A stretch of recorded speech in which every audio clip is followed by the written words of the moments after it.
trece în acest eveniment, în măsura în care acea transparență pe care noi am cerut-o în finalul solicitării noastre, eu cred că ne face bine tuturor. Ne-am manifestat diferit, poate de ieri până astăzi, suntem și noi un grup de oameni cu modalități diferite de exprimare.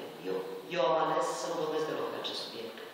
Mi-aș fi dorit ca mesajul din ziua de astăzi să fie un optimist, pentru că pe acela mi-l doresc, dinspre sala polivalentă, dar mă tem că nu o să putem avea un mesaj optimist câtă vreme cineva nu înțelege că dialogul nu înseamnă anchetă. Audierea este un exercițiu specific democrației. Dumneavoastră trebuie să puteți să duceți spre oameni mesajul unei atitudini normale în Consiliul Local. Vă mulțumesc!